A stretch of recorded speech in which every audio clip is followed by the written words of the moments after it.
2026ஆம் ஆண்டு புத்தாண்டு பலன்கள்ல கன்னி ராசிக்கு எப்படி இருக்க போகுது அப்படின்றத இப்ப நம்ம பார்க்க போறோம்.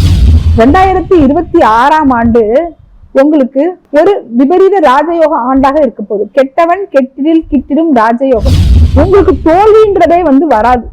ஏன்னா உபஜயஸ்தானம் என்று சொல்லக்கூடிய 6ஆம் இடத்தில் உள்ள ராகு பகவான் உங்களுக்கு ஏதாவது ஒரு விதத்துல ஒரு குட்டி கருதம் போட்டாவது ஒரு வெற்றியை கொடுத்துருவாரு. இப்ப 10ஆம் இடத்துல குரு பகவான் வரும்போது தொழில ஒரு நிலையற்ற தன்மை எல்லாருக்குமே இருக்கும். ராகு இருக்கிற இடம் தன்னோட பாவக பலனை அதிகப்படுத்தும். அப்ப ராகு உத்தியோகஸ்தானத்துல இருக்கிறதுனால உத்தியோக சம்பந்தப்பட்ட விஷயங்கள்ல நீங்க என்ன நினைக்கிறீங்களோ அது எல்லாமே நடந்துருங்க. உத்தியோகத்துல ஏற்பட்ட இடர்பாடுகள் அகலும். எதிரிகளை வெல்லக்கூடிய வலிமை உண்டு. அரசியல்வாதிகளுக்கு 10ல குரு இருந்தா கூட 6ல ராகு இருக்கிறதுனால எதிரிகளை அவங்க வென்றுவாங்க.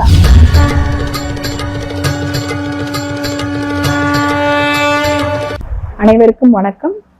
எஸ்கே ஆஸ்ட்ரோ யூடியூப் சேனல் மூலமாக 2026ஆம் ஆண்டு புத்தாண்டு பலன்கள்ல கன்னி ராசிக்கு எப்படி இருக்க போகுது அப்படின்றத இப்ப நம்ம பார்க்க போறோம். கன்னி ராசி கன்னி லக்னத்துல பிறந்தவங்க, உத்திரம் நட்சத்திரம் 2, 3, 4ஆம் பாதத்துல பிறந்தவங்க, அஸ்தம் நட்சத்திரத்துல பிறந்தவங்க, சித்திரை நட்சத்திரம் 1, 2ஆம் பாதங்கள்ல பிறந்தவங்களுக்கு இப்ப நம்ம சொல்லக்கூடிய பலன்கள் நல்லா பொருந்தி வரும். 2026ஆம் ஆண்டு கிரக நிலவரத்தை பொறுத்த வரைக்கும் விபரீத ராஜயோகம் தரக்கூடிய ஆண்டாக கன்னி ராசினருக்கு இருக்க போவதில் எந்த விதமான மாற்று கருத்தும் இல்லை. இந்த ஆண்டோட கிரக நிலவரத்தை பொறுத்த வரைக்கும் உங்களுக்கு ஆண்டோட தொடக்கத்துல 10ஆம் இடமான தொழில் ஸ்தானத்துல குரு பகவான் இருப்பாரு. 2/6/2026ஆம் தேதி அன்று அவர் உங்களுக்கு 11ஆம் இடமான லாபஸ்தானத்துக்கு குரு பகவான் வந்துருவாரு. 12ஆம் இடத்துல கேது பகவான் இருக்கிறாரு. 5/12/2026 வரைக்கும் அவரு விரயஸ்தானத்துல இருப்பாரு. அதுக்கப்புறம் லாபஸ்தானத்துக்கு கேது பகவான் போயிடுவாரு. ராகு பகவானை பொறுத்த வரைக்கும் உங்களுக்கு 6ஆம் இடத்துல இருக்கிறாரு.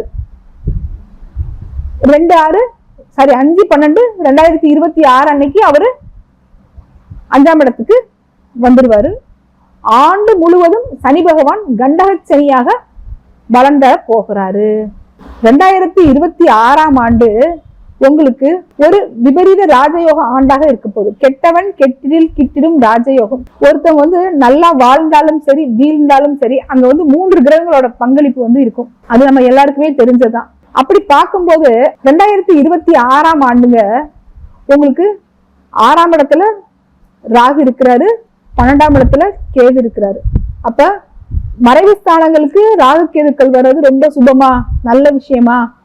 அப்ப இப்ப 2026ஆம் ஆண்டு இந்த 2 கிரகங்களும் அசுப ஸ்தானத்துல இருந்து உங்களுக்கு நல்ல பலனை தருவாங்களா? அப்ப இது ஒரு பெரிய பிளஸ்ஸான விஷயம். இப்ப நம்ம எப்பயுமே நான் சொல்ற மாதிரி ராசியையோ லக்னத்தையோ எந்த கிரகமும் தொடர்பு கொள்ளக்கூடாது அப்படின்ற விஷயத்த நம்ம அடிக்கடி நம்ம சொல்றோம். இப்ப சனி பகவான் உங்களுக்கு ராசியை பாக்குறதுனால 7ஆம் பார்வையாக சமசப்தமா பார்வையாக பாக்குறதுனால நீங்க இப்ப கண்டக சனியோட தாக்குதல்கள்ல இருந்துட்டு இருக்கீங்க. இந்த கண்டக சனியோட தாக்குதல் உங்களுக்கு எவ்வளவு நாளைக்கு இருக்கும் அப்படின்னு கேட்டீங்கன்னா, கண்டம் ஒரு 7ஆம் இடம் தான் நம்ம மாரகஸ்தானம்னு நம்ம சொல்றோம். அப்ப 7ஆம் இடத்துக்கு நெகட்டிவ் பிளானட் வரும்போது அது கண்டகமாக வேலை செய்யுங்க. ஒருத்தருக்கு கண்டத்தை கொடுக்கலாம் இல்லையா? அதனாலதான் 7ஆம் இடத்தை மாரகத்துல வச்சிருக்கிறாங்க. இப்ப அந்த கண்டகத்துல உங்களுக்கு சனி பகவான் இருந்து ராசியை பாக்குறாரு. அப்ப ராசியை பாக்குறதுனால ஜாதகருக்கு ஒரு ஆசிலேஷன் அதிகமா இருக்கும். முடிவெடுக்கிற தன்மை இருக்காது. எப்பயுமே ஒரு பய உணர்வு, மனக்குழப்பம், சஞ்சலம் இது எல்லாமே இருக்கும். ஆனாலும் அவர் இந்த மாதிரி மனக்குழப்பத்தை கொடுக்கிற இடத்துல இருந்தா கூட உங்களுக்கு தோல்வின்றதே வராது. ஏன்னா உபஜயஸ்தானம் என்று சொல்லக்கூடிய 6ஆம் இடத்தில் உள்ள ராகு பகவான் உங்களுக்கு ஏதாவது ஒரு விதத்துல ஒரு குட்டி கருதம் போட்டாவது ஒரு வெற்றியை கொடுத்துருவாரு. 6ஆம் இடங்கிறது வெற்றி ஸ்தானமா? எப்பயுமே மறைவு ஸ்தானத்துல அசுப கிரகங்கள் இருக்கிறது நல்ல பலனை தருமா? அப்ப 6ஆம் இடத்துல இருக்கிற ராகு உங்களுக்கு சனி பகவானால் ஏதாவது அசௌகரியங்கள் நடந்தா கூட, ஒரு தீமை வர்ற மாதிரி இருந்தா கூட அது ஆட்டோமேட்டிக்கா வந்து நல்ல பலனை வந்து கொடுத்துரும். அதே மாதிரி 10ல் குரு வந்தால் பதவி பறிபோகும் அப்படின்னு ஒரு விஷயம் வந்து இருக்குது. அப்ப பதவி அப்படிங்கிறது ஒருத்தவங்களோட தொழிலையும் சொல்லும், உத்தியோகத்தையும் சொல்லும். அரசியல்வாதிகளை பொறுத்த வரைக்கும் அவங்களோட பதவியையும் வந்து சொல்லலாம். இப்ப 10ஆம் இடத்துல குரு பகவான் வரும்போது தொழில வந்து ஒரு நிலையற்ற தன்மை வந்து எல்லாருக்குமே இருக்கும். தொழிலை வந்து எப்படி எடுத்துட்டு செல்லணும் அப்படிங்கிற ஒரு புரிதல் வந்து அவங்களுக்கு குறைவுபடும். அப்ப ஒரு 5 மாச காலங்கள், அதாவது 2/6/2026 வரைக்கும் அவங்க ஒரு 5 மாத காலங்கள் தொழிலாக இருந்தாலும் சரி, உத்தியோகமா இருந்தாலும் சரி, அரசியல் பிரமுகளாக இருந்தாலும் சரி, தங்களோட செயல்பாட்டுல புதுமையை வந்து புகுத்தக்கூடாது. ஏன்னா கன்னி ராசினர் எப்பயுமே புதுமையையும் இளமையையும் விரும்புபவர்கள். நான் எப்பயுமே வந்து புதுமையா இருப்பேன் அப்படின்னு புதுமையா ஏதாவது விஷயத்த செஞ்சுக்கிட்டே இருக்கிறனால இந்த 5 மாச காலங்கள் புதுமையான விஷயத்துல அவங்க ஈடுபடக்கூடாது. குறிப்பா வந்து புதுசா வந்து தொழில் தொடங்க கூடாது. அதுவும் 7ஆம் இடத்துல வந்து சனி பகவான் இருக்கிறதுனால கூட்டு தொழில் வந்து துவங்க கூடாது. அப்ப 7ஆம் இடத்துல சனி பகவான் இருந்தாலும் லாபஸ்தானத்துக்கு குரு பகவான் வந்தா தொழிலை தொடங்கலாமா அப்படின்ற கேள்வி அடுத்து கேட்பாங்க. கண்டிப்பாக தொடங்குவதை தவிர்த்துக்கணும். ஏன்னா 2027ஆம் ஆண்டு உங்களுக்கு அஷ்டம சனி ஆரம்பிச்சிடும். அப்போ உங்க சுய ஜாதக ரீதியாக உங்களுக்கு சாதகமான தசாபுத்தி அறிந்து நீங்கள் செயல்படும் போது உங்கள் வாழ்க்கை வளமாக இருக்கும். பொருளாதாரத்தை பொறுத்த வரைக்கும் நீங்க கவலைப்பட வேண்டிய அவசியம் கிடையாது. ஜூன் மாசத்துக்கு அப்புறம் லாபஸ்தானத்துக்கு உங்களுக்கு குரு பகவான் வந்த பிறகு மேன்மையான பொருளாதாரம் உண்டு. இழந்த அனைத்து இன்பங்களையும் நீங்க மீட்டு பெறுவீங்க. கண்டக சனியால் பட்ட அவஸ்தைகள், அவமானங்கள், இழப்புகள் அனைத்துமே உங்களுக்கு சீராகும். இப்ப கண்டக சனி காலத்துல திருமணம் செய்யலாமா? தாராளமா செய்யலாம். அஷ்டம சனி ஆரம்பிக்கிறதுக்கு திருமணம் செய்யறது நல்லது. இப்ப ஒருத்தவங்களுக்கு வந்து ஒரு 30 வயசு, ஒரு 27 வயசுன்னு வச்சுக்கோங்க. இப்ப கண்டக சனி 2.5 வருஷம், அடுத்து அஷ்டம சனி 2.5 வருஷம் அப்படின்னு அவங்க வாழ்க்கை வந்து ஒரு 32, 33 நோக்கி போயிடும். உங்க சுய ஜாதக ரீதியாக சனி தசை நடக்காம இருந்தா, நல்லா புரிஞ்சுக்கோங்க, சனி தசை நடக்காம இருந்தா, சூரிய தசை நடக்காம இருந்தா, ராகு தசை நடக்காம இருந்தா, கேது தசை நடக்காம இருந்தா, ராகு தசையில புதன் புத்தி இல்லாம இருந்தா, புதன் தசையில ராகு புத்தி நடக்காம இருந்தா தைரியமா வந்து திருமணம் வந்து செய்யலாம். கவலைப்பட வேண்டிய அவசியம் இல்ல. அதே நேரத்துல 7ஆம் இடத்தை வந்து சனி பகவான் இருக்கிறதுனால நிறைய பேருக்கு வந்து ஒரு விரும்பின வாழ்க்கை வந்து கிடைக்கலன்னு சொல்லுவாங்க இல்லையா. நான் வந்து மனசுல வந்து இவ்வளவு கற்பனை வச்சிருந்தேன், எனக்கு வரக்கூடிய வாழ்க்கை துணை வந்து இப்படி வரணும் அப்படி வரணும் கற்பனை வச்சிருந்தேன் அப்படின்னு சொல்லுவாங்க இல்லையா. அந்த கற்பனை உங்களுக்கு நிச்சயமாக நிறைவேறக்கூடிய வாய்ப்புகள் வந்து குறைவு. பிரபஞ்சம் உங்களுக்கு வாழ்க்கை துணையை நிர்ணயித்திருக்கும். அந்த வாழ்க்கை துணையை நீங்கள் ஏற்றுக்கொள்ளும் போது திருமண தடை நிச்சயமாக அகலும். அதே மாதிரி கன்னிராசியை பொறுத்த வரைக்கும் 5, 6ஆம் அதிபதி சனி பகவான் தான் 7ஆம் இடத்துல போய் வந்து இருக்கிறாரு. அப்ப பூர்வீகத்தால உங்களுக்கு ஏதாவது வந்து லாபம் வந்து கிடைக்கும். இப்ப பூர்வீக சொத்தை வந்து நீங்க விற்கணும்னு ஆசைப்பட்டீங்க அப்படின்னா இந்த காலகட்டங்கள்ல பூர்வீக சொத்தை உங்களால விற்க முடியும். பல வருடங்களாக வந்து பல தலைமுறையாக விற்காத சொத்து கூட இப்ப நீங்க வித்து பணமாக்கிற முடியும். ஏன்னா லாபஸ்தானத்துக்கு குரு பகவான் வந்த உடனே சனி பகவானை வந்து பாப்பாரு. ஏன்னா அவர் தான் உங்களுக்கு வந்து பூர்வ புண்ணிய ஸ்தானாதிபதி. அவரை பாக்குறதுனால உங்களுக்கு நடந்துரும். 2வது அவரே வந்து 6 குடையவனாக இருக்கிறதுனால இந்த காலகட்டங்கள்ல சிலர் ஏதாவது கடன் பெற்று சொத்து வாங்குறது செய்யலாம். செஞ்சாலும் அவங்க வந்து மீண்டு வரக்கூடிய சந்தர்ப்பங்கள் உருவாயிடும்.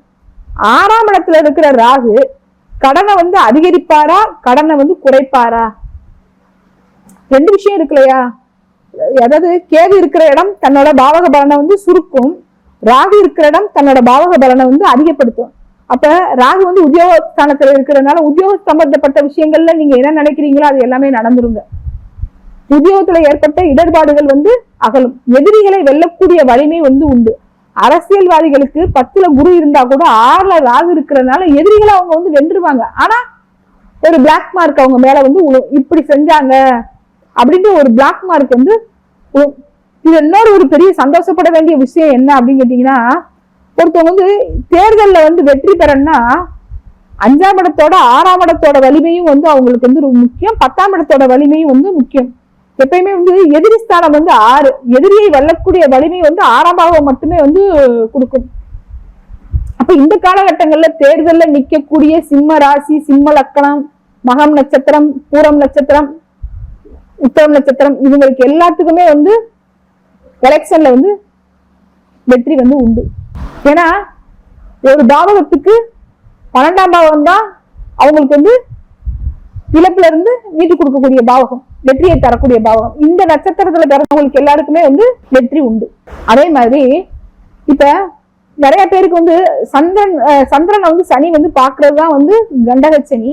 அப்ப இவங்களுக்கு வந்து நமக்கு யாராவது செய்வினை வச்சுட்டாங்களோ, நமக்கு கண்திருஷ்டி அதிகமா இருக்கோ, நமக்கு வந்து யாரோ மாந்திரிகம் பண்ணிட்டாங்களோ அப்படின்ற பயம் எல்லாமே வந்து 6ஆம் இடத்துல ராகு இருக்கிறதுனால, 7ஆம் இடத்துல சனி பகவான் இருக்கிறதுனாலையும் உங்களுக்கு மனக்குழப்பங்கள் வரும்.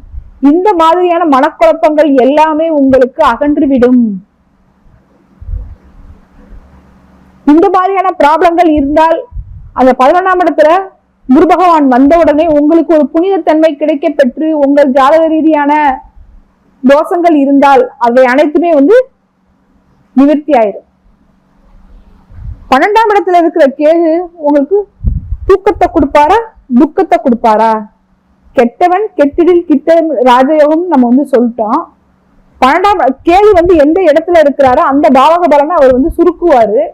அப்ப தூக்கம் குறைந்தால் கூட உங்க மனசுல வந்து ஒரு நினைப்பு வரும். என்ன வரும் அப்படின்னு கேட்டீங்கன்னா, நீங்க இது நாள் வரைக்கும் செஞ்ச பாவம் புண்ணியம் பற்றிய நினைப்பு வந்து வரும். முக்தியை நோக்கி நாட ஆரம்பிப்பீங்க. 12ஆம் இடம் தான் வந்து முக்தி. 12ஆம் இடத்துக்கு கேது வரும்போது ஒருத்தவங்களுக்கு கண்டிப்பாக முக்தியை பற்றிய ஒரு ஞானம் வந்து வரும். நம்ம இது நாள் வரைக்கும் வந்து செஞ்ச பாவ புண்ணியங்களை நினைச்சு அவங்க வந்து கவலைப்பட்டு, இனி நம்ம வந்து பாவம் செய்யக்கூடாது, இனி நம்ம வந்து புண்ணியம் தான் அதிகமா பண்ணணும் அப்படின்ற உந்துதலுக்கு அவங்க வந்து இருப்பாங்க. ஏற்கனவே நிறைய புண்ணிய காரியங்கள் பண்ணிக்கிட்டு இருக்கிறவங்களுக்கு புண்ணிய பலன்கள் வந்து 12ல கேது இருக்கும்போது வந்து அதிகரிக்கும். அப்ப கண்டக சனியால எப்பயுமே வந்து பாதிப்பு ஏற்படக்கூடாத நிலை உங்களுக்கு ஜூன் மாசத்துல இருந்து வந்துடும். அதனால கன்னிராசினர் கவலைப்பட வேண்டிய அவசியம் வந்து இல்லை. எப்பயுமே கன்னிராசினர் வந்து புதுமையை விரும்புவாங்க. எல்லாரையும் விட்டு நான் வந்து தனித்திறமையோட இருக்கணும் அப்படின்னு யோசிப்பாங்க. அப்படி நீங்க வந்து புதுமையா பண்றதுக்கும் நீங்க தனித்துவத்தோட இருக்கிறதுக்கும் சில பரிகாரங்கள், வழிபாட்டு முறைகள் வந்து அவசியம். சனி பகவானோட தாக்குதலை வந்து தீர்க்கக்கூடிய வல்லமை படைத்தவர் ஆஞ்சநேயர். அப்ப டெய்லி நீங்க வந்து ஆஞ்சநேயரை வழிபாடு பண்ணணும். குறிப்பா சனிக்கிழமை ஆஞ்சநேயர் வழிபாடு பண்ணணும். டெய்லி வந்து ஸ்ரீராம ஜெயம் சொல்லணும். டெய்லி ஸ்ரீராம ஜெயம் எழுதணும். குறைஞ்சது 108 தடவை சொல்லணும். குறைஞ்சது 108 தடவை வாய்ப்பு இருக்கிறவங்க எழுதலாம். 2026ஆம் ஆண்டு கன்னி ராசியினருக்கு கலக்கலான ஆண்டாக இருக்க நல்வாழ்த்துக்கள். வாய்ப்பிற்கு நன்றி.